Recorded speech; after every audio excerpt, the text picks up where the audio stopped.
Hello students, एक बार फिर से स्वागत है आपका अपने YouTube channel play with science पर। जैसा कि आपका फर्स्ट चैप्टर जो है कंप्लीट हो चुका है, अब मैं लेके आई हूँ उसके कुछ ऑब्जेक्टिव क्वेश्चन जो कि आपके लिए काफ़ी हेल्पफुल रहेंगे। जैसा कि आप जानते हो कि जो ऑब्जेक्टिव क्वेश्चंस होते हैं ना, आपके एग्जाम के अंदर ना थ्योरी वाले जो क्वेश्चंस होते हैं, ये जो बड़े क्वेश्चंस होते हैं वो तो आप अटेम्प्ट कर लेते हैं आसानी से, लेकिन जो ऑब्जेक्टिव क्वेश्चन रह जाते हैं यानी जो आपके एक नंबर वाले क्वेश्चन रह जाते हैं, उसी में आपका जो है आप वीक रह जाते हैं, वो आपका वीक पॉइंट रहता है। तो आप जो है अब हम ऑब्जेक्टिव टाइप क्वेश्चन जो है उनके बारे में डिस्कस करने वाले हैं। जो आपका वीक पॉइंट है वो भी आपका स्ट्रांग होने वाला है। तो स्टार्ट करते हैं आज की वीडियो। अगर हम बात करें ऑब्जेक्टिव टाइप क्वेश्चंस में, तो सबसे पहला जो आपका क्वेश्चन है, मूल क्रिस्टल में तंत्रों की संख्या कितनी होती है। ठीक है, तो मैंने आपको जब वीडियो में बताया था कि जो क्रिस्टल तंत्र होते हैं ना, वो 7 प्रकार के होते हैं, जिसमें मैंने आपको बताया था एकंताक्ष, द्विलंबाक्ष, विषम लंबाक्ष। इस तरीके से मैंने आपको टोटल कितने क्रिस्टल तंत्र बताए थे? 7 बताए थे। तो यहाँ पर जो आपका आंसर हो जाएगा, मूल क्रिस्टल तंत्रों में जो तंत्र की संख्या है वो कितनी हो जाएगी आपकी? 7। नेक्स्ट क्वेश्चन की बात करते हैं। नेक्स्ट क्वेश्चन है ईसीसी इकाई सेल में मुक्त खाली जगह का प्रतिशत है। तो मैंने आपको बीसीसी, एफसीसी और एससीसी, इन तीनों को मैंने आपको बता दिया था। और जो आपका ईसीसी है उसको मैंने आपको होमवर्क के लिए दिया था, तो आप खुद गैस भी कर सकते हो। तो इसमें आपने करके देखा होगा, मेरे हिसाब से इसका आंसर हो जाएगा आपका 32%।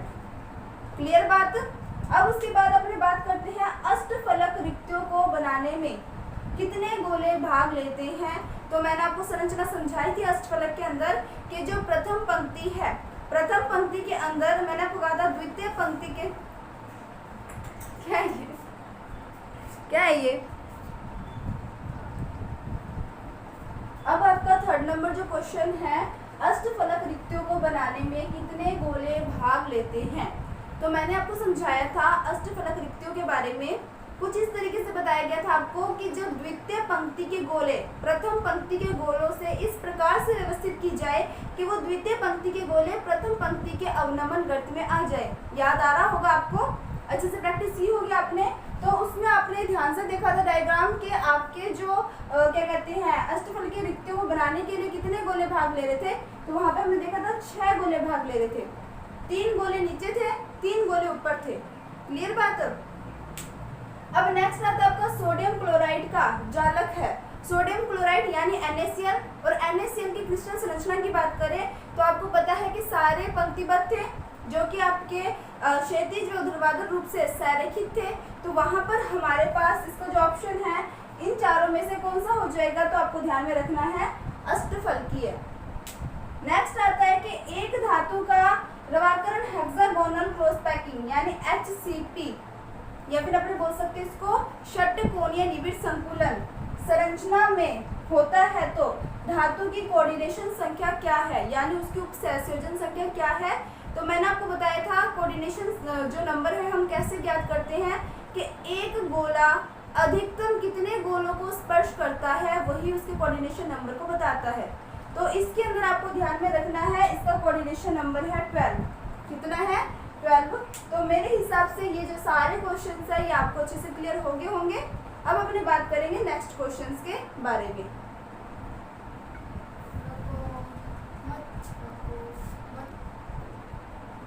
अब है आपके नेक्स्ट क्वेश्चन। तो इसमें जो नेक्स्ट क्वेश्चन में आपका है ट्रांजिस्टर सेटों के निर्माण में प्रयुक्त होने वाला तत्व है।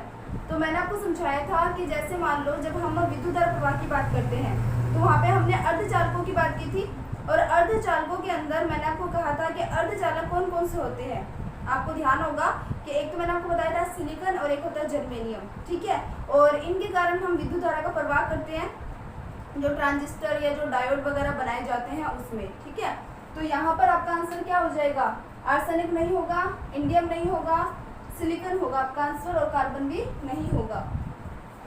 नेक्स्ट आपका एक क्रिस्टल में कितने प्रकार के जालक संभव है। तो एक क्रिस्टल के अंदर कितने प्रकार के जालक बनते हैं। मैंने आपको बताया था कि ब्रेवे जालक जो थे, ब्रेवे साइंटिस्ट, उन्होंने 14 प्रकार के जालकों के बारे में बताया था। तो एक क्रिस्टल के अंदर कितने प्रकार के जालक बन सकते हैं? तो 14 प्रकार के बन सकते हैं, ये आपको ध्यान में रखना है। नेक्स्ट है सिंपल क्यूबिक सेल में संकुलन क्षमता कितनी होती है। तो सिंपल क्यूबिक सेल जो कि आपका SCC है, उसमें बताया था कि जो आपका सिंपल क्यूबिक सेल है उसमें संकुलन क्षमता पाई जाती है 52%, ये वाले नहीं पाए जाते हैं।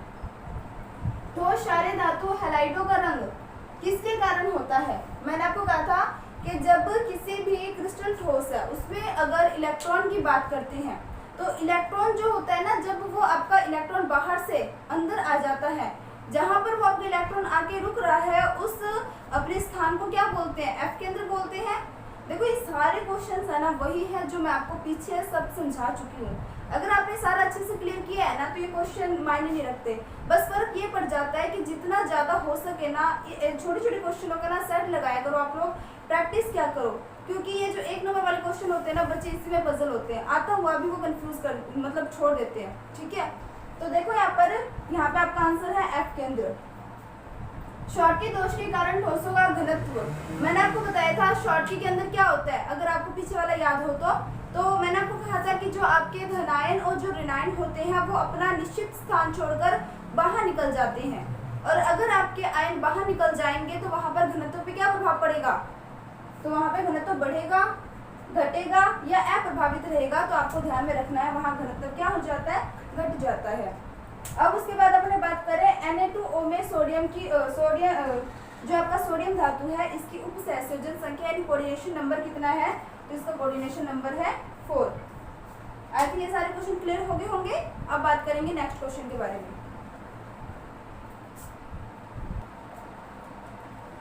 नेक्स्ट क्वेश्चन आपका क्रिस्टल तंत्र ए बी में किस क्रिस्टल तंत्र में A not equals to B not equals to C एवं अल्फा बीटा गामा 90 डिग्री पैमाना पैरामीटर वर्तमान रहता है?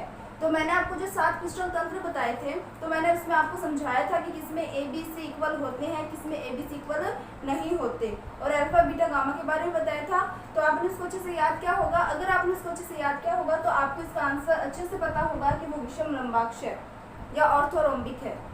ठीक है, अब जो नेक्स्ट क्वेश्चन है वो है अंतः केंद्रित घनीय संरचना में उप सहसंयोजन संख्या होती है, तो वो है आपका 8। नेक्स्ट क्वेश्चन है फ्रैंकल व शॉर्टकी दोष होते हैं। तो मैंने आपको बताया था दोष 3 प्रकार के होते हैं। एक तो होता है आपका इलेक्ट्रॉनिक दोष, बिंदु दोष और एक अशुद्धि दोष। तो आपको ध्यान होगा फ्रैंकल और शॉर्टकी दोष जो होता है वो आपका बिंदु दोष है, यानी इसमें आपके परमाणु या आयन ही बाहर निकलते हैं। लेकिन इलेक्ट्रॉनिक दोष एक ऐसा दोष होता है जिसमें पूरी की पूरी पंक्ति ही बाहर निकल जाती है या बाहर से कोई पंक्ति ऐड हो जाती है। नेक्स्ट आपका BCC एकल सेल में संकुलन क्षमता होती है, तो ये भी मैंने आपको सॉल्व करके बताया था। इसका आंसर हो जाएगा 68%। नेक्स्ट क्वेश्चन है FCC एकल सेल में संकुलन क्षमता कितनी होती है? तो FCC एकल सेल में संकुलन क्षमता आपको ध्यान होगा कि ये 74% है। क्लियर बात? अब हमने बात करेंगे नेक्स्ट क्वेश्चन के बारे में।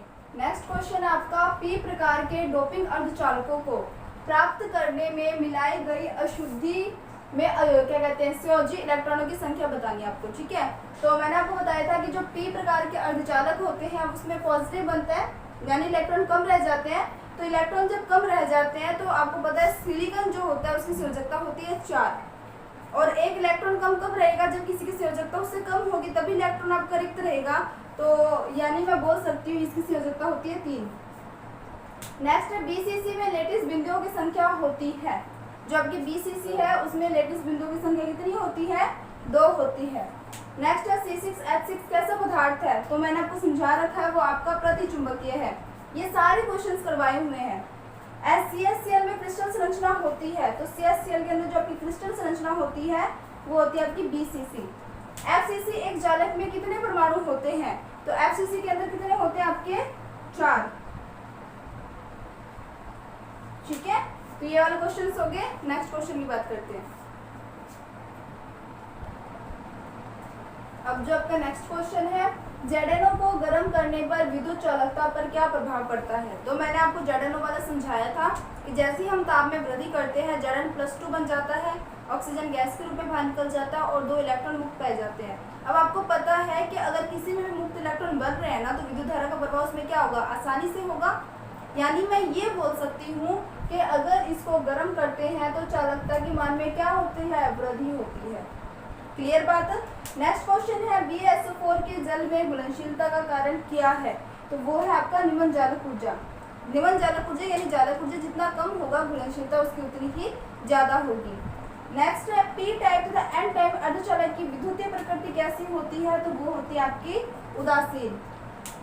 जर्मेनियम अर्धचालक के साथ उपस्थित आर्सेनिक है। मैंने आपको समझाया था कि जो आपके अर्धचालक होते हैं ना, उसमें एक आपके डोपिंग अर्धचालक होते हैं जिसमें अशुद्धियां मिलाई जाती है, ठीक है। तो अशुद्धियां मिलाई जाती है तो आर्सेनिक को हम किसके रूप में देखते हैं, एक अशुद्धि के रूप में देखते हैं। नेक्स्ट है क्रिस्टल में समन्वय संख्या में क्या होती है, क्रिस्टल के अंदर समन्वय संख्या में किससे वृद्धि होती है, तो आपको ध्यान में रखना है दाब वृद्धि से वृद्धि होती है। तो ये क्वेश्चन तो हो गए होंगे क्लियर आपको। अब बात करते हैं नेक्स्ट क्वेश्चन के बारे में। नेक्स्ट क्वेश्चन आपका फ्रैंकल दोष के कारण ठोस का घनत्व, तो ये भी आपका क्या हुआ टॉपिक है, ना तो घटता है और ना ही बढ़ता है, वो आपका अप्रभावित रहता है। क्योंकि क्रिस्टल दोष के अंदर क्या होता है, फ्रैंकल दोष में जो अवयवी कण है वो उठ के आपके अंतरकाशीय स्थान पर आ जाते हैं, जो धनायन है वो अंतरकाशीय स्थान पर आ जाते हैं। तो ना तो अंदर से कोई बाहर जा रहा है ना बाहर से कोई अंदर आ रहा है। तो मैं ये बोल सकती हूँ कि इसका जो अपने ये बोल सकते हैं घनत्व अप्रभावित रहता है। नेक्स्ट है क्रिस्टल के सीमित पैकिंग में सबसे अधिक खाली स्थान होता है, तो वो आपको ध्यान में रखना है एससीसी में, ठीक है। किसी क्रिस्टल में दो समांतर तत्वों के मिलन निर्देशांक होते हैं, वो होते हैं आपके समान, एक जैसे होते हैं, पैरेलल होते हैं।